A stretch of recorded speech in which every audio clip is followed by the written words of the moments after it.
Bonjour, bonjour. Alors aujourd'hui, on est au 34e jour de confinement. Je tiens à remercier aux viewers. Petite vidéo qui a eu un petit succès, 48 vues. Donc je vais continuer l'épisode 2. Je pense que je vais en faire une petite douzaine.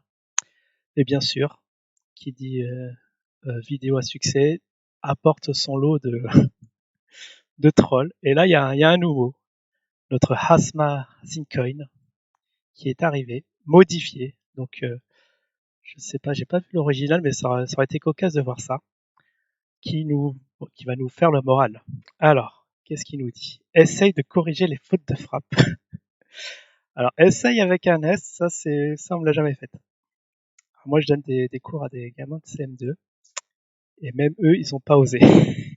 C'est quoi ça? Alors, petit cours d'éducation, bien sûr, hein, à l'impératif, pas d'S à la deuxième personne. Des verbes du premier groupe. Alors déjà, ça commence mal, dès le premier mot, on a le ton. Alors, ces frappes de frappe, je doute que tu y arrives.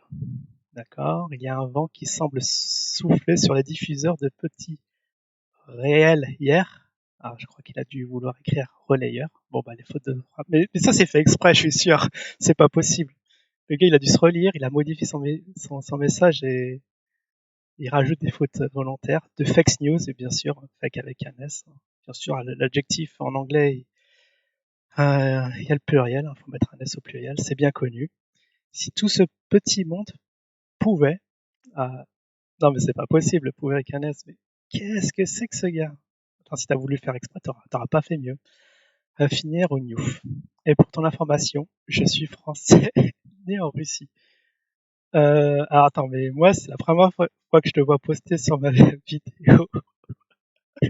Et déjà tu veux m'informer que t'es français, mais c'est quoi, né en Russie, mais qu'est-ce que je m'en balance?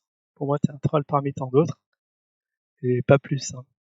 Il y en a marre de ces petites chaînes YT qui font des. Ah, bah, là, tu l'as. Ah, la fake news. Ah, la fake.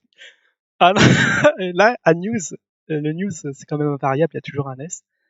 Non, mais c'est pas vrai. C'est pas vrai. Un mode de vie bien, un entendeur, salut. Ah, mais c'est excellent. Toi, tu vas être nominé pour troll, pour le troll de la chaîne parce que, franchement, c'est assez beau ce que tu nous mets.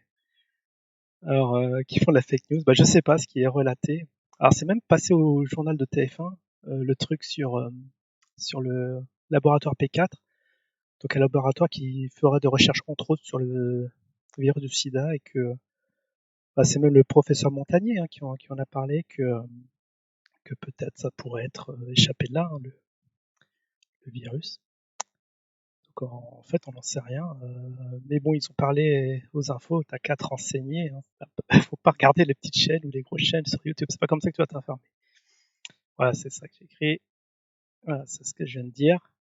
Bien sûr, le temps de contagion est de 6, c'est dire que ton opinion sur Jim, que tu, que, voilà, que tu dis trouver, t'as trouvé, c'est pas comme ça. En plus, collé avec jeu, oh là là, si t'ayant des idées intéressantes, bah oui, il a beaucoup de choses qu'il a dites, se sont révélées être vraies. Je dis pas que tout est intéressant, je dis que certaines choses sont intéressantes. Voilà, si tu crois que t'as pas le sens de la nuance, de la subtilité, mais bon, bref, je suis pas un cafard anti-conspi. Bon, après, bon, là, ça délire sur Ali, un ami de Doha. Alors, qu'est-ce que c'est que ce ami de Doha? A croisé cette âme deux fois à Doha. Alors, je sais pas si Doha, c'est une ville, faudra peut-être mettre une majuscule. Parce que là, je comprends rien, là. Après, ça vire dans des délires. On va pas continuer plus loin parce que c'est quand même un peu assez déprimant. Alors, bon, on s'est bien marré. On va continuer, du coup, l'épisode 2 hein, de notre petite chronique. Allez, c'est parti. Alors, pour celui qui fait les timecodes, ça se trouve 4 minutes 33. Il y a des investisseurs très en vue qui se retirent silencieusement à l'avance. Les voyages et le tourisme, l'hôtellerie et les services ne sont que les plus immédiats et évidents. La production est sur le point de devenir dingue.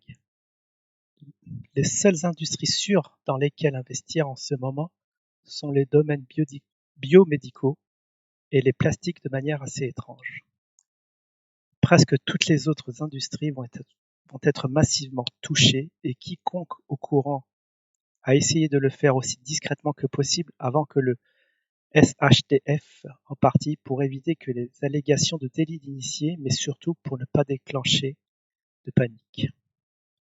C'est aussi pourquoi le CDC et l'OMS le cachent.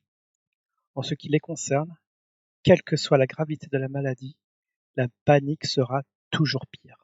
C'est aussi la raison pour laquelle de nombreux économistes le minimisent et vous mentent carrément. À 1 ou 2 ans. À suivre.